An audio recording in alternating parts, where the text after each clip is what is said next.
Welcome students. देखिए, मैंने आपको एग्जांपल्स बताए थे प्रीवियस वीडियो में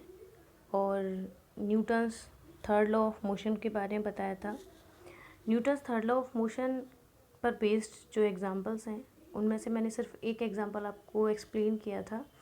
जिनमें था हाउ डू वी वॉक, हम कैसे चल पाते हैं। अब हम कुछ और एग्जांपल देखेंगे उसके, जैसे why the gun recoils, gun recoil क्यों करती है। देखिए, गन रिकॉइल इसलिए करती है बिकॉज जब कोई पर्सन गन से फायर करता है बुलेट को, तो बुलेट बहुत ज़्यादा फोर्स के साथ आगे की तरफ निकलती है और वो फोर्स लगाती है बैकवर्ड, क्योंकि according to Newton's third law of motion हर एक्शन के लिए रिएक्शन ज़रूर होता है, लेकिन वो कैसे होता है, इक्वल अमाउंट में होता है और ऑपोजिट डायरेक्शन में होता है। तो जो फोर्स के साथ बुलेट निकल रही है उतना ही फोर्स वो वापस गन पे लगाती है। तो गन जो है उसका मास ज़्यादा होने की वजह से गन थोड़ी सी पीछे जा पाती है, जिस वजह से जो पर्सन उसको पकड़े हुए गन को, उसको थोड़ा सा झटका फील होता है, जर्क महसूस होता है। तो इसीलिए बोला जाता है कि गन जो है वो रिकॉइल करती है। नेक्स्ट है इसमें the flying of jet aeroplanes and rocket. जो जेट एरोप्लेन्स और रॉकेट्स होते हैं उनमें भी यही प्रिंसिपल वर्क करता है, एक्शन एंड रिएक्शन वाला। जैसे देखिए, एक बलून का डेमोन्स्ट्रेशन हम इसमें ले सकते हैं। जैसे बलून में जब हम एयर फिल करके उस बलून को छोड़ देते हैं तो एयर पीछे की तरफ से उसमें से बाहर निकलती है और बलून आगे की तरफ अपनी मूवमेंट शो करता है। सेम उसी तरह से जेट एरोप्लेन्स में होता है। जेट एरोप्लेन्स में जो गैसेस हैं वो बहुत ज़्यादा फोर्स के साथ बाहर निकलती हैं, तो इस फोर्स का जो एक्शन है उसके लिए एक रिएक्शन भी लगेगा और वो रिएक्शन लगता है एरोप्लेन के ऊपर, और जिस वजह से जो एरोप्लेन है वो आगे की तरफ मूवमेंट कर पाता है। सेम उसी तरह से होता है एक रॉकेट में। रॉकेट के लॉन्च होने के टाइम अगर आपने देखा हो तो रॉकेट में बहुत ज़्यादा अमाउंट में गैसेस चलती हैं, गैसेस बाहर निकलती हैं, जिससे जो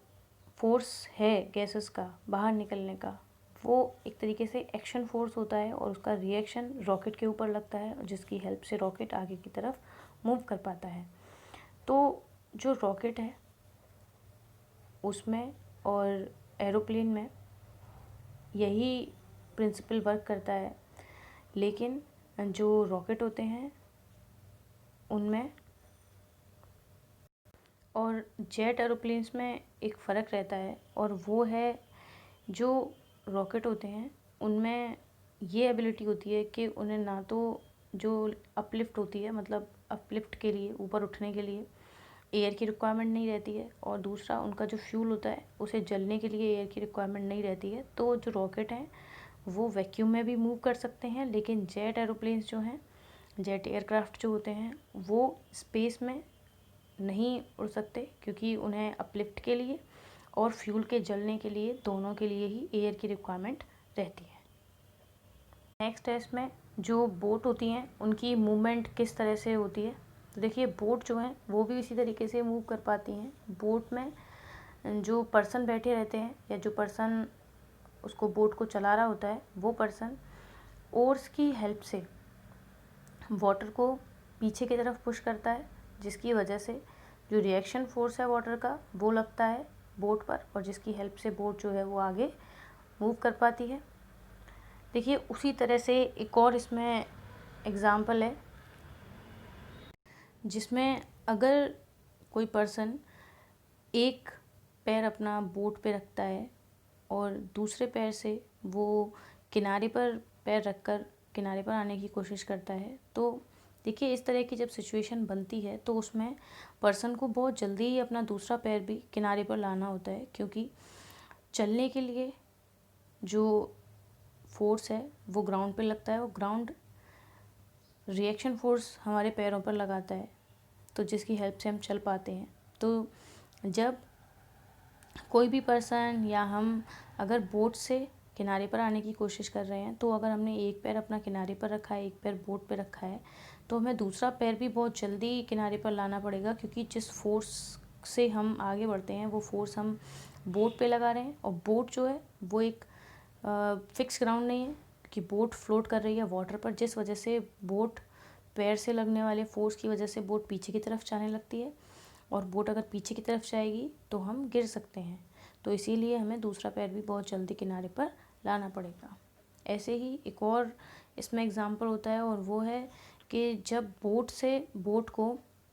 किनारे से पानी में लाना होता है, तो उसके लिए जो बोटमैन होता है वो ओर्स से फोर्स लगाता है किनारे की तरफ, किनारे पे फोर्स लगाता है, और जिसके रिएक्शन की वजह से बोट आगे पानी में बढ़ पाती है। नेक्स्ट है इसमें the case of hose pipe. देखिए हॉर्स पाइप क्या होता है, जो फायर ब्रिगेड होती हैं उनकी जो गाड़ियाँ होती हैं, तो उनमें फायर को बुझाने के लिए बहुत बड़े बड़े मोटे मोटे पाइप लगे रहते हैं, जिनसे बहुत पावरफुल स्ट्रीम निकलती है। तो उनकी जो पाइप रहते हैं उन्हें हॉर्स पाइप बोला जाता है, और उनसे बहुत ज़्यादा पावरफुल स्ट्रीम जो वाटर की निकलती है उसको कंट्रोल करने के लिए बहुत ज़्यादा फोर्स लगाना पड़ता है उस पर्सन को जो उस पाइप को पकड़े हुए है, क्योंकि हॉर्स पाइप से जब बहुत ज़्यादा अमाउंट में वाटर निकलता है तो उस वाटर का बहुत ज़्यादा फोर्स होता है, वो फोर्स वापस पाइप पे लगता है, जिस वजह से उसको उस फोर्स को संभालने के लिए, उस रिएक्शन फोर्स को कंट्रोल करने के लिए जो पर्सन उसे पकड़ता है हॉर्स पाइप को, उसे बहुत ज़्यादा फोर्स लगाना पड़ता है। ऐसे ही the case of horse pulling a cart, जब कोई हॉर्स कार्ट को खींचता है तब क्या होता है, तब भी इसी तरीके की जो लॉ है वो लगता है, और हॉर्स जो है वो जो फोर्स लगाता है अर्थ पर, अर्थ वापस उस फोर्स के रिएक्शन को हॉर्स पर लगाती है, और हॉर्स जो है वो चल पाता है। तो देखिए यहाँ पे हॉर्स को सिर्फ अकेले मूव नहीं करना है, उसे कार्ट को लेके चलना है, और कार्ट के जो व्हील्स हैं वो फ्रिक्शन की वजह से रुके हुए हैं। तो फ्रिक्शन को ओवरकम करने के लिए जो हॉर्स है उसे इतना फोर्स लगाना पड़ेगा जिससे वो कार्ट को मूव भी करा सके, फ्रिक्शन को भी ओवरकम कर सके। तो हॉर्स जो है वो इतना ज़्यादा फोर्स जो है वो लगाता है ग्राउंड पर, बहुत ज़्यादा तेज़ी से अपने पैरों को ग्राउंड पर लगाता है, मतलब बहुत ज़्यादा फोर्स जो है वो उससे पुश करता है ग्राउंड को, और जिसके रिएक्शन फोर्स में ग्राउंड वापस हॉर्स पर फोर्स लगाता है, और जिसकी हेल्प से कार्ट को लेकर हॉर्स जो है वो मूव कर पाता है। तो ये हो जाते हैं आपके examples Newton's third law of motion के, जिनमें सीधे सीधे सब जगह सिर्फ यही यूज़ किया जा रहा है कि किस तरह से कोई एक ऑब्जेक्ट दूसरे ऑब्जेक्ट पर एक्शन लगाता है, फिर उसका रिएक्शन उस फर्स्ट ऑब्जेक्ट पर लगता है। यहाँ तक आप इन एग्जाम्पल्स को अच्छे से समझ लीजिए, जिसके जो भी डाउट हैं वो मुझसे क्लियर कर लें। Thank you.